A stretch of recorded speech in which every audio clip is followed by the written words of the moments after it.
I honestly thought about this video all while I was at work one day and while I was watching a game with my fiance one day, and I'm like, you know what? This team reminds me a lot of this team. So naturally, I put my head together and I decided to make a video on this. So yeah, I love sitting down here talking about sports, and I love comparing athletes to other athletes, other teams to other teams, so and so.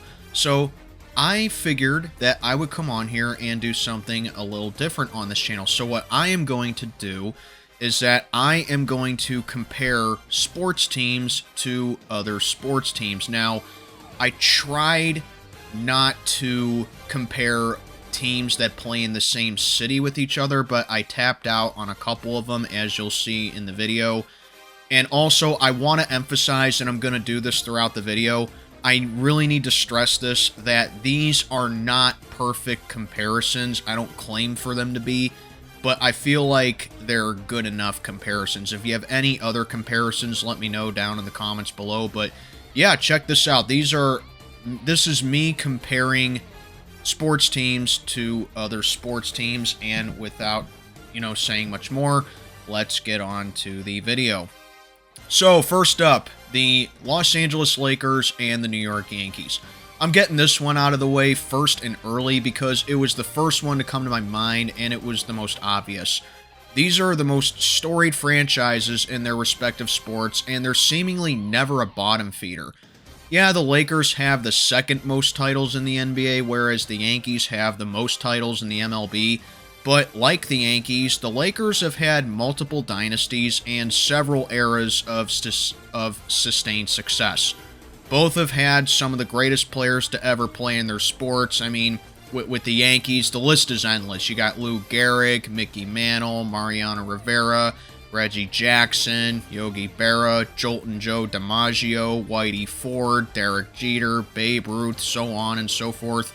The Lakers, you got Jerry West, you got Wilt Chamberlain, Kareem, Magic Johnson, Shaq, Kobe, LeBron James nowadays, so on and so forth. And, today they have superstars in Aaron Judge and Luka Doncic, respectively, and they're still legit title contenders, both having appeared in the championship round in the last 5 years. But, the Lakers won it while the Yankees choked real badly in it. Okay, but that's besides the point. Then you got the fan bases. Both fan bases have the most sports fans in their respective fan bases, and most sports fans outside of them despise them because they're very entitled and they think that their sports should revolve around them because they play in big cities and markets and are the most popular teams. I mean, it's New York City and Los Angeles. They're the two biggest cities in the country, so there you go right there. I mean, seriously, when was the last time these two didn't have a top 5 player in their respective league, and they didn't have the money to land just about any big-name free agent or player that breathes? I can't think of one. And just when you think these two windows are closing and they're going to be at the bottom of the barrel, they either make a huge trade, land a free agent, or someone they draft develops into the star that they're supposed to be, and just like that, boom, they're immortal again. These franchises have more lives than a black cat, and they could survive a nuclear explosion. Both fan bases have the championship or bust mentality, which is justified since they have a combined 44 championships. Greatness is expected from them, and they'll always be relevant and hated by most sports fans. The Kansas City Chiefs and the Golden State Warriors. I've seen a lot of comparisons with this, and I agree with it, as both teams are seen as the current dynasties of their respective sports. Patrick Mahomes is the face of the Chiefs in the same way that Steph Curry is the face of the Warriors, and both even have similar play styles. Even before they became dynasties, their pasts were similar as well. The Chiefs hadn't won a Super Bowl since 1969 and were usually in the playoffs but were chokers, while the Warriors hadn't won a title since 1975 prior to 2015. And they both started out in different cities as well. The Warriors, they started out in Philadelphia before moving to the Bay Area, and the Chiefs were originally the Dallas Texans. And, like I mentioned before, with Mahomes and Curry. I mean, you either love or hate these guys, and me personally, I do see a lot of comparisons with Mahomes and Curry as well. My personal opinion, I think Mahomes is a little bit better at football than Steph Curry is at basketball. I don't know. I just like Mahomes' play style a little bit more. Like, you can depend on him to not only launch the ball 40 yards down the field whenever he feels like it, but he can also run when he needs to. And I just think that he just does more than what Curry does. Curry is just known for being an elite shooter.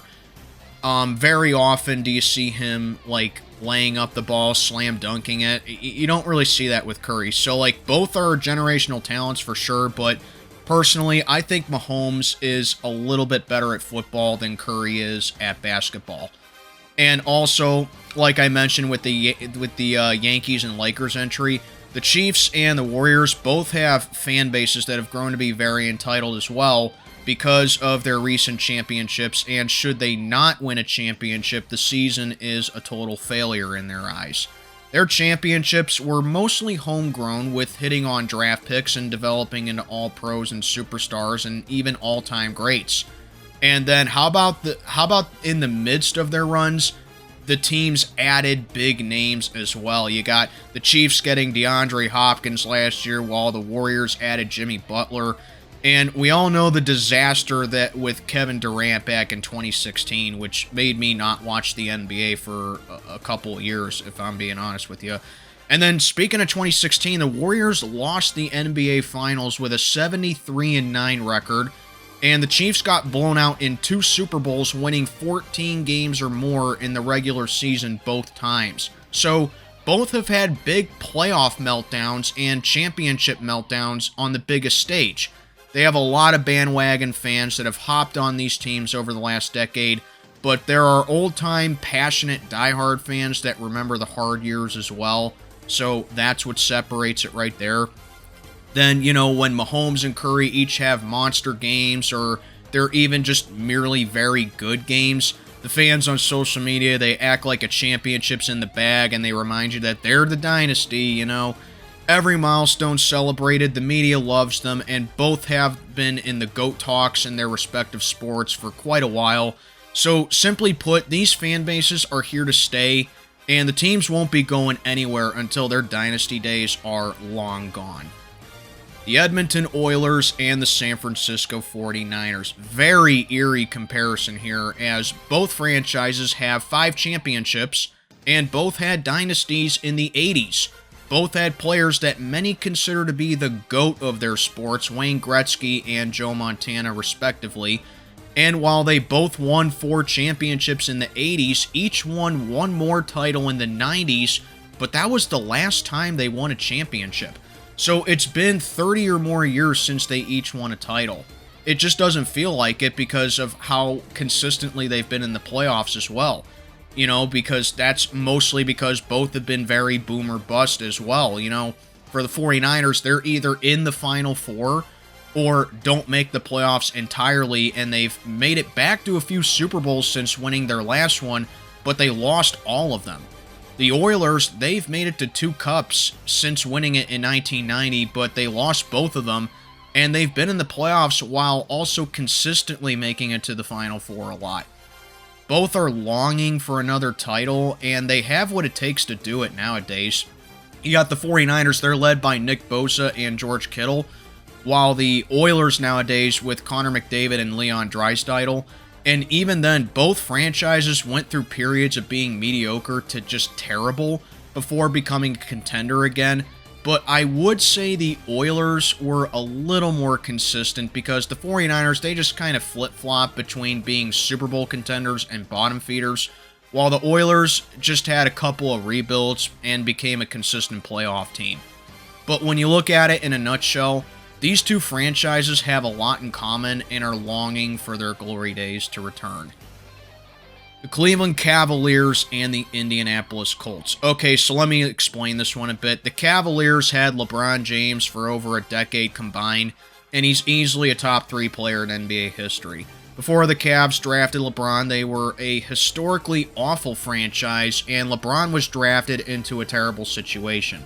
Then LeBron started to turn the Cavs into a consistent playoff team in the East, but anytime they made it, LeBron being a one-man show and carrying the team provided to be detrimental as the Cavs just couldn't find success.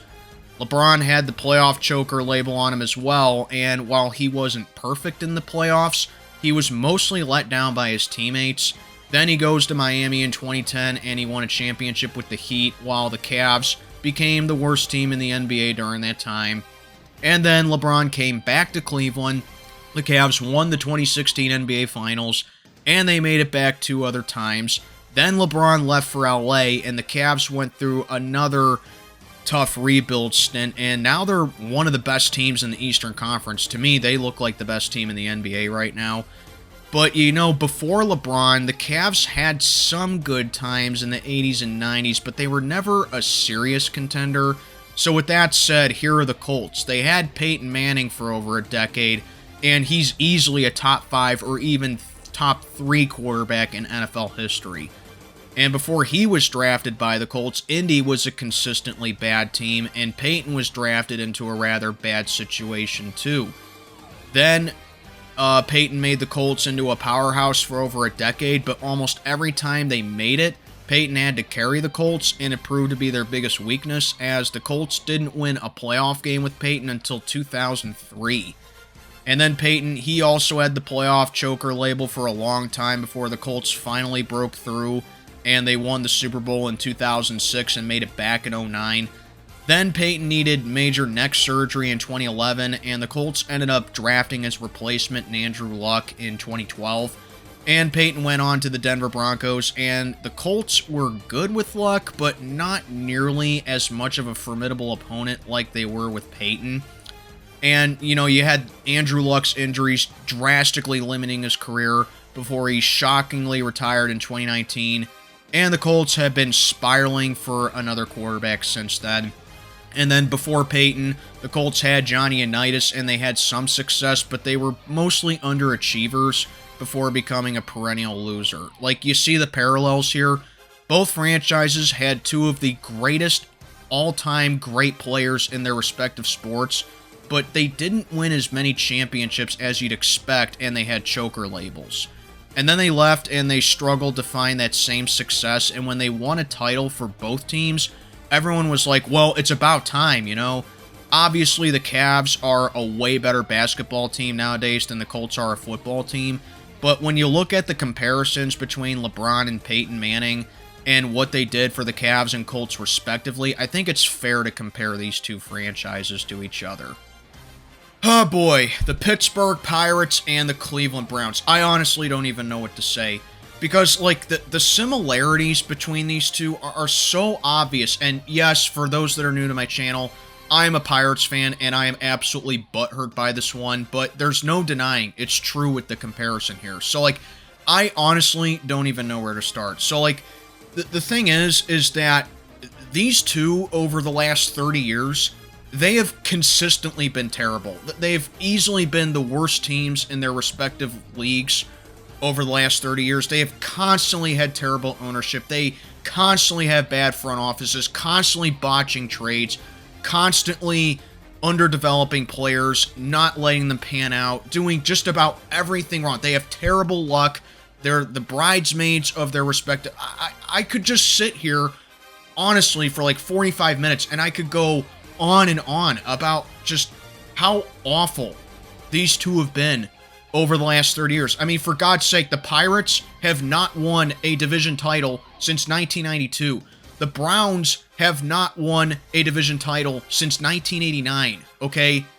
That alone should be enough of a comparison right there. I think the only difference between these two is that the Pirates never moved or relocated, where the Browns have technically relocated, okay? So, like, what do I even say? Like, I don't know. Like, both fan bases are incredibly passionate, okay? And I myself, you know, that's all I'm saying. Like, Pirates fans and Browns fans, they're in the same boat as each other, okay? Whether you want to admit that or not, Pirates and Browns fans are in the same boat as each other. Like, you know, all I'm asking for, one championship. One championship. That's all I'm asking for, okay? I'm not asking for the Bucks to be the 90s Yankees or anything, or even the current day Dodgers, okay? I'm not asking for that. I'm not asking them to win like 4 World Series in a row. No, that's unrealistic. That's just delusional. One championship. One stinking lousy championship. That's all I'm asking for. I don't think that's enough to ask for, okay? Like, here's the thing. Even if the Pirates win a World Series in my lifetime, and they never win it again for the rest of my life, I wouldn't care.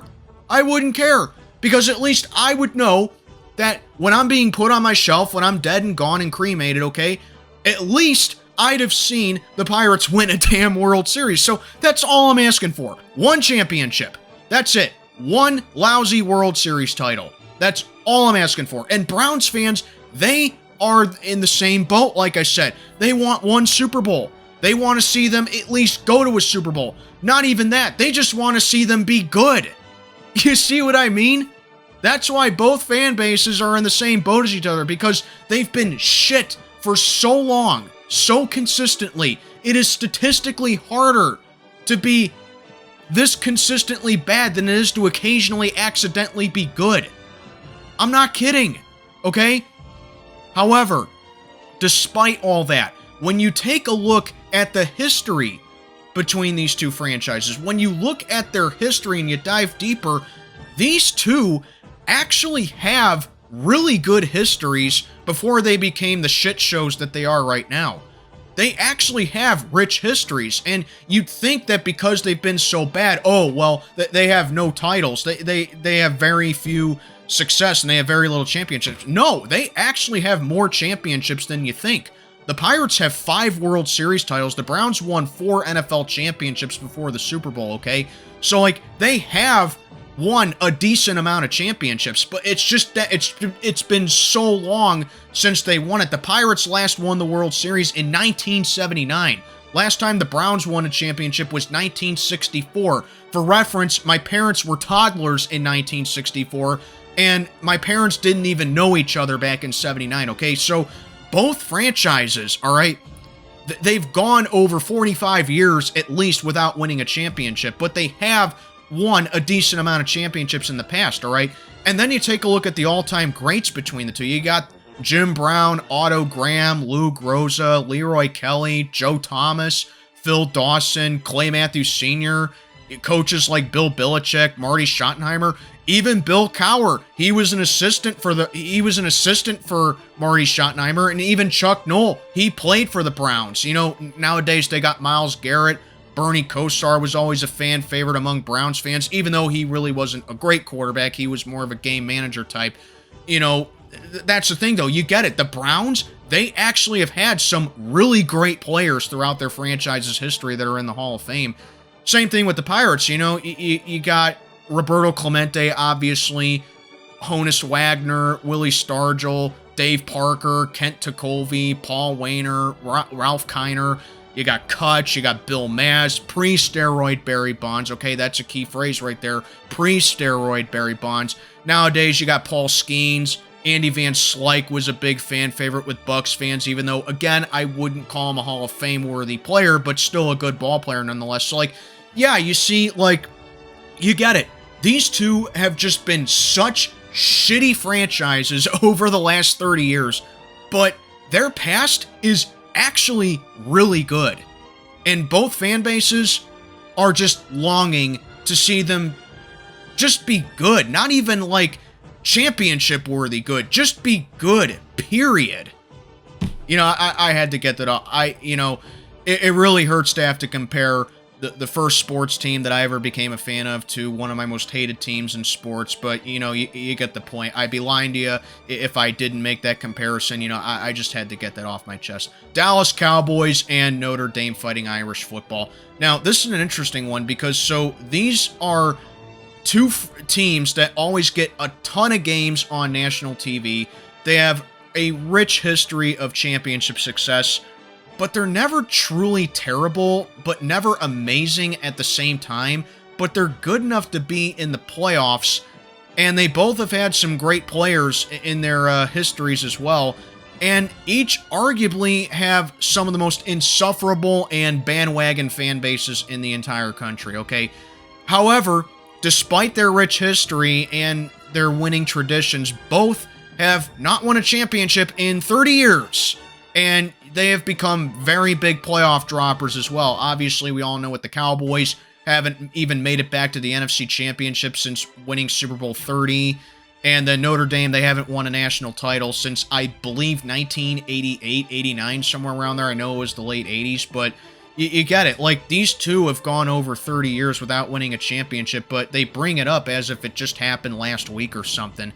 Like, you know, everyone is so sick and tired of hearing about them, and they get more coverage than they honestly should. Like, how many times on Sunday do you see the Dallas Cowboys on Fox's Game of the Week? Or how many Sunday night football games do they get? How many Monday night games do they get? They're always on Thanksgiving. I wouldn't put it past if Jerry Jones buys a Christmas Day slot nowadays. So, like, you get it. The Cowboys get way more coverage than they should. Same thing with Notre Dame. Like, they're always on NBC. They always have a big game on NBC, you know. So, like, everyone's sick and tired of it. And that just leads to the unweariness of the fan bases outside of these two. You either love or you hate these two with no in between. That's all there is to it. Now, yes, we know the Cowboys were a dynasty, and Notre Dame recruits smart and talented players, but really, no one gives a crap about that anymore if they can't finish the job nowadays, which is something that they should be able to do with these. And Notre Dame had a golden chance this past winter to make that a moot point when they played Ohio State in the national title game, and they lost real badly to them. So, yes, that legacy lives on. If Notre Dame won that game, they wouldn't be being compared to the Cowboys right now, but you get the point. We're sick and tired of hearing about both these teams, and I'm someone who casually likes Notre Dame, okay? I wouldn't call myself a diehard fan, but I'm just a casual bystander by them, okay? But even I'm a little sick of hearing about them when they get way more attention than they really should. I'm sorry, again, I just had to get that off my chest. The Cleveland Guardians and the Toronto Maple Leafs. You know, if the Chicago Cubs hadn't won the World Series in 2016, the Cubs would easily be the comparison to the Maple Leafs. However, I think the Cleveland Guardians are a fair comparison as well. Because, like, you know, first of all, literally the only difference is that Toronto won more Stanley Cups than Cleveland won World Series. But outside of that, these two are pretty similar. They each have the longest current title droughts in their sports, with Toronto not having won a cup since 1967, and Cleveland not having won a World Series since 1948. However, despite the droughts, these two have relatively been consistent playoff teams. Toronto consistently made the playoffs throughout the 90s, but they kept coming up short, while the Indians at the time, they had the tools to be a dynasty, but lost 2 World Series, while also having spectacular choke jobs in the playoffs. And then even in the last decade, Toronto has struggled to make it out of the first round of the playoffs with loaded teams. And while I don't talk about what happened in 2016 with the Guardians a lot on this channel, they had a window for a time and only won 2 playoff series with those teams from 2013 to 18. That's just inexcusable. And then Cleveland, they did make it back to the ALCS last year, and Toronto actually made it past round 1. But when the playoffs come, you never feel like these two are going to get the job done. Both fan bases have endured generations of suffering and have been long waiting for a championship, and in all honesty, they could win it today. You know, from Dougie Gilmore, Lanny McDonald, Wendell Clark, Dave Keon, and nowadays Mitch Marner and Austin Matthews for the Leafs. And then for Cleveland, you got Bob Feller, Bob Lemon, Carlos Baerga, Kenny Lofton, Jim Thome, Larry Doby. Nowadays, you got Jose Ramirez. These two have winning histories. They're usually good, and they have incredibly passionate and loyal fans, but they just can't get the job done in the playoffs. And Toronto and Cleveland, respectively, they're going to throw the parade of all parades should they win a championship. The Boston Celtics and the Green Bay Packers. No, it's not just because they're both green and they each have the most championships in their respective sports, but it goes deeper than that. Most of these teams' championships were won by the end of the 1960s, and more often than not, it's not like they had multiple dynasties during that time, but one single run of dominance that resulted in numerous rings. Nowadays, both just kinda coast on their reputation and championships that they won, and each have endured periods of mediocrity and dormancy since.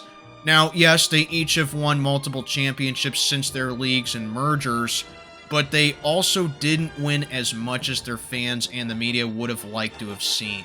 The Celtics were a powerhouse in the 80s and came away with 3 chips, which is better than none, but having to share the spotlight with their rivals, the Lakers, and then not winning another title for 22 years didn't sit well with a lot of fans in Beantown. Even that '08 team, they had all the potential to be a dynasty, but they only came away with 1 title. And then, obviously, Boston, they're the defending champs as of this recording, and they have a great team that can repeat, but only time will tell if this is just '08 or not again. And then as for the Packers, you know the story. They won 9 championships before the Super Bowl era, and then won the first 2 Super Bowls. Then Green Bay didn't win a Super Bowl for almost 30 years, and then didn't win another one for another 14 years.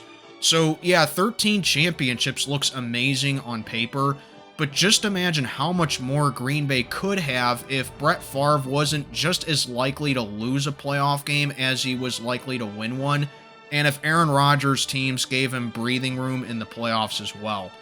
Both fan bases are known for being very sassy and condescending, acting like they're God's gift to the sport, and that just right there, everyone is just trying to catch up to them. It makes it seem like it just turns a lot of people off, you know. Every game is just a history lesson for them, and even when they lose, they remind you they're legends, the banners, and they just brush it off as if every other team isn't dreaming of the success that they've taken for granted. Oh yeah, every record belongs to them and them only. Of course the Celtics have the most 3-pointers in a season, and of course the Packers have the most wins in NFL history, because it was meant to be theirs. Simply put, these two won a ton of titles in the past, and they're still very good today, but in most cases they are not the best in their sports and did less with more for decades. Boston Red Sox and the Philadelphia Eagles. Okay, I may be reaching a little bit on this one, but I'll explain it a little bit. You know, the only difference here is that people used to feel bad for the Red Sox, whereas people never felt bad for the Eagles. Other than that, they do share some similarities. Before 2004, the Red Sox hadn't won a World Series since 1918, and prior to 2017, the Eagles had never won a Super Bowl and hadn't won an NFL championship since 1960. So they both have had very lengthy title droughts, and both fan bases were incredibly impatient. It wasn't for lack of effort either. The Red Sox were a sure thing for the playoffs, but they always fell victim to a choke job or just a superior team, while the Eagles had been a very well-ran organization, but were also massive playoff underachievers. Then 2004 came, and the Red Sox had the most improbable playoff run in MLB history, and arguably sports history as well, where they reverse-swept their arch-rivals, the Yankees, in the ALCS, and then they swept the Cardinals in the World Series. Yes! And then in 2017, everyone thought the Eagles were cooked after Carson Wentz tore his ACL, but then Nick Foles guided an improbable playoff run there that ended with them beating the dynasty and defending champion Patriots in Super Bowl 52 again. Yes! So both teams took down dynasties and teams that had bested them before in the playoffs to end their title droughts. Boston and Philly each won a championship again since their droughts were broken, with, again, the only difference being that Boston won more titles than Philly did. The Eagles probably should have won at least 4 Super Bowls since 2004 too, but that's another video. Anyway, this may not be perfect, but when you take a look at it in a nutshell, both franchises have had infamous title droughts, and before they broke it, it just seemed like no matter what they did, you just got a sense that they were never going to win one. And even when they have broken droughts, we would hate to see them win another because of the fan bases in each sport being loud and obnoxious, but there's no denying they love their teams to death. The Chicago Bulls and the New England Patriots. I'm a Bulls fan, and I'm butthurt about this one too, but I can't deny it. Both franchises have had the player in their respective leagues that most consider to be the GOAT, Tom Brady and Michael Jordan. But it doesn't just stop there. Before they became dynasties, they each had middling histories and then drafted the GOATs to become dominant. Both dynasties each won 6 championships, the only differences being the Bulls did it in a shorter time and never lost to finals, whereas the Pats won 6 in 18 years and lost 3 Super Bowls, but after each franchise won their most recent championship, they were never the same. The Bulls went through several failed rebuilds and they have made it back to the playoffs, but when they got there, they were beaten pretty soundly. The Bulls have been very mediocre since Derrick Rose left, and they're just subjected to being a play-in exit.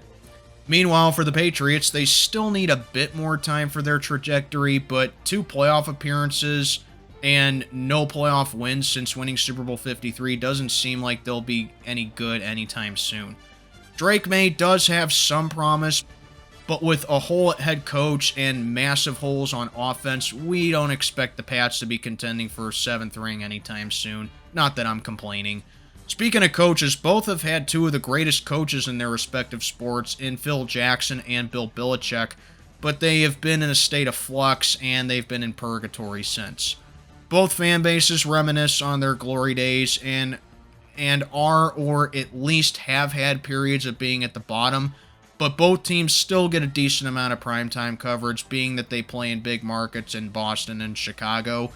They're just nothing what they used to be since the days of Brady and MJ were there, and the fan bases, they just want those days to be back. The Chicago Cubs and the St. Louis Blues. Now that the Cubs won a World Series in the last decade, like how the Blues won a Stanley Cup in that same time span, I can say these two are each other's equal. That's really the main comparison here, and it's not that they both have had infamous championship droughts that were the longest in their respective sports history until they won it, but when they did win it, they no longer became the lovable losers. Also, it's not like they were complete losers. The Blues and Cubs, respectively, have storied histories.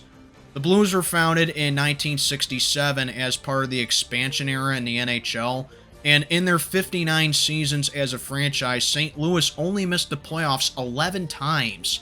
And in their first 3 seasons as a franchise, they made it to the Stanley Cup.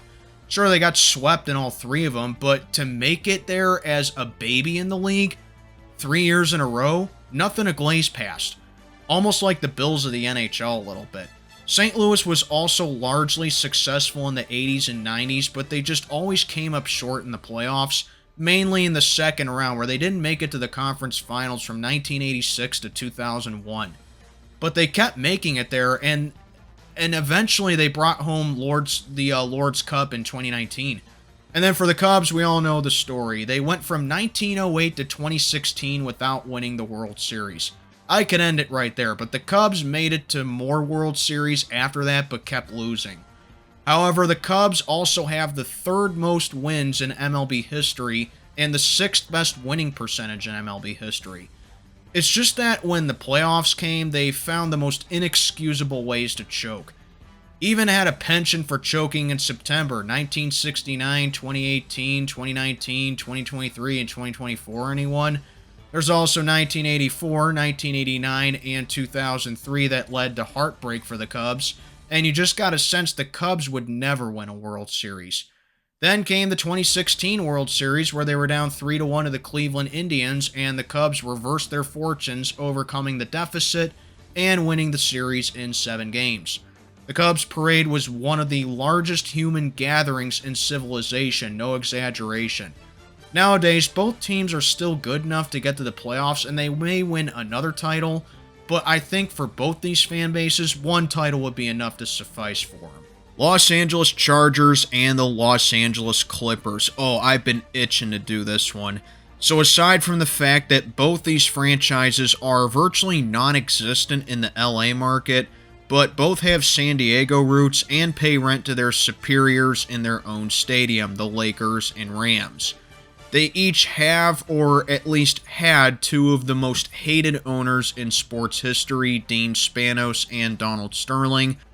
Both are dependable to make the playoffs with good rosters right now, and when they get to the playoffs, they either underachieve or flat out choke. And last but not least, they have no championships in over 50 years. San Diego hates both these franchises when they were beloved there, and I don't think the fans of either franchises would welcome them back at all. Even today, they both have good teams that can make a playoff run with superstars in Justin Herbert and Kawhi Leonard, and in the past they have had star-studded teams with Phillip Rivers, LT, and Antonio Gates, and with Lob City, but neither resulted with much playoff success either. When the playoffs come and when the moment comes with these two, you just know that they'll never come through, and I'm pretty sure that all 30 fans combined are devastated. The Detroit Lions and the Seattle Mariners. Okay, so these two are good to great teams today, but when you dive into the histories of their franchises, they have similarities. The Mariners have had some legends after legends, mainly in the 90s and early 2000s. You got Ken Griffey Jr., Randy Johnson, Edgar Martinez, pre-steroid Alex Rodriguez, Jamie Moyer, Jay Buhner, Felix Rodriguez, Brett Boone, Ichiro, and Julio Rodriguez today. And how many titles did they win? 0. How many times did the Mariners even make it to the World Series? 0. Then you got the Lions. Detroit was a consistent playoff team throughout the 90s with Barry Sanders, Lomas Brown, Chris Spielman, and Herman Moore. And they only made one conference championship where they got blown out in, and saw very little playoff success throughout the decade, even though they had good enough teams to make it. Even recently, they had Calvin Johnson and Matthew Stafford and still couldn't find playoff success. Oh, and the Super Bowl has now been around for 60 years. How many Super Bowls have the Lions been to? 0. That's right, much like the Mariners are the only MLB franchise to never play in a World Series, the Lions are the only NFL franchise to have existed for all 59 Super Bowls and never appear in a single one. Granted, the World Series has been around since the beginning of the 20th century. The Mariners have been a franchise since 1976, and the Lions have pre-Super Bowl championships. But the fact that in the current championship round in their respective sports, they've been around long enough for both to make it to at least one and didn't make it to one of them, that's the main comparison here. Also, there's this. It's impossible to go 0-162 in the MLB, but hey, Seattle had 4 100-loss seasons, including 2 from 2008 to 2010, around the same time the Lions went 0-16. Both are towards the bottom in winning percentage all-time in their sports. Prior to 2022, both franchises had playoff win droughts that exceeded 20 years. And how about Seattle winning 116 games in 2001 and choking in the ALCS? And this past season, Detroit winning 15 games and going one and done. So not only have they underachieved in general, but even have choked with all-time great teams. Yet these dedicated and poor fans continue to support them. You just gotta wonder, how do these franchises not have more success with all the transcendent talents that they had? Pittsburgh Penguins and the Pittsburgh Steelers. Okay, I fully admit I tapped out on this one because I tried to find a better comparison for both teams. But outside of them being Pittsburgh teams and having the same colors as well, the Steelers and Pens do have similar histories. So I'm going to start with the Steelers first. They were founded in 1933, and from then until the early 70s, the Steelers were the laughingstock of the NFL. Consistently at the bottom of the standings and failed to even win a single playoff game during that time. In fact, the only time the Steelers made the playoffs was during the Cold War era and they got blown out. Then the Steelers hired Chuck Noll as head coach in 1969 and drafted Mean Joe Green in the same year's draft. Then they drafted Terry Bradshaw first overall in 1970 and drafted Franco Harris 2 years later. Next thing you know, the Immaculate Reception happens and the Steelers become a dynasty in the 70s 2 years later. After that, the Steelers went on to become one of the models of consistency in the NFL, with being a consistent playoff team and winning 2 more Lombardis in 2005 and 2008. But after that, they became playoff underachievers. They haven't been terrible during this time, but with the front office either being too scared or stubborn, I lean towards the latter, to commit to a rebuild or even small change, because breaking their precious non-losing season streak that no one cares about, it's become frustrating and stale to the fans who crave playoff runs. Then you got the Pens. They were founded in 1967 as part of the expansion era, and for a while, the Pens were doormats of the NHL. Followed by a full-on tank job to start the 80s, they drafted some guy named Mario Lemieux first overall in 1984, and then the Pens became one of the most consistent playoff teams from the late 80s to early 2000s, winning 2 Stanley Cups along the way, both coming in 1991 and 92. Then the franchise went through some hard years in Lemieux's twilight years and drafted another phenom in Sidney Crosby first overall in 2005, and right back to being the model of consistency in the NHL. From 2007 to 2022, the Pens made the playoffs every year and won 3 Stanley Cups and been to 4 of them, winning it in 2009, 2016, and 17. However, after their second straight title in the aforementioned 2017 Cup, the Penguins only won 1 playoff series since, while making it, and the core of Crosby, Malkin, and Letang are only aging more. I guess I can cut the Pens some slack because it's not really the team's fault, but it's more on the front office, as Ron Hextall set the franchise back several years, and Kyle Dubas didn't really make things a ton better, but the Pens have become stale like the Steelers have. The Pens aren't terrible per se either, but they're not good enough to make a deep playoff run like the Steelers are too. Pens and Steelers fans long for the days of being competitive and true contenders again, and will always have their glory days to fall back on, but the current iterations of the franchise are nothing compared to how they used to be. Both are very good rags to riches stories with very humble beginnings of irrelevancy before drafting franchise icons that saved the franchises and made them powerhouses and champions, and were even champions at around the same time at one point. Baltimore Ravens and the Colorado Avalanche. A pretty interesting one here because both franchises were technically original franchises who moved to different cities and became more successful. The only difference is that the Ravens are classified as their own franchise, while the Avalanche kept all the Quebec Nordique's history and records, but this is the closest I could find. Also, both franchises played their first season in their current cities in 1996 and have won multiple championships since the move to their current cities. And unlike the Ravens, who had to wait 4 years to win their first title, the Avs won the Stanley Cup their first year in Denver, and added another cup the year the Ravens won their first Super Bowl. So Ravens fans, spare me your expansion franchise excuse as to why you went 4-12 in 1996. All trolling aside, the Ravens quickly became a powerhouse when they moved to Baltimore, as famous humanitarian Ray Lewis established himself as arguably the most dominant linebacker the league ever saw, and the 2000 Ravens are highly regarded as one of the greatest defenses the league has ever seen. That was the pinnacle for their Super Bowl 35 victory over the New York Giants. Around this time, Patrick Waugh was also seen as an all-time great goalie, and Joe Sakic was a consistent Conn Smythe and Hart candidate.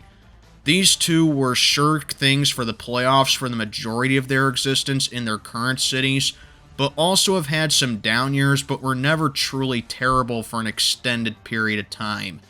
Nowadays, they each have a bona fide superstar in Nate McKinnon and Lamar Jackson, respectively, and are often heavy cup and Super Bowl contenders. But unlike Lamar, McKinnon shed his choker label as the Avalanche won their 3rd Stanley Cup in 2022, while Lamar now has a slightly better playoff resume than Dak Prescott. In short, these two have played in their current cities for not very long, but have seen highly successful runs since moving, and a lot of casual NHL and NFL fans like seeing them succeed. They each have legendary and all-time greats, they usually draft well, they have competent front offices, and they play in passionate markets for their sports that each lost teams to other cities. Baltimore losing the Colts, and Denver losing the Colorado Rockies, who are now the New Jersey Devils. In short, these two have done so much in so little time, and now I'm going to go put a big-ass bar of soap in my mouth like Ralphie for complimenting the Ravens.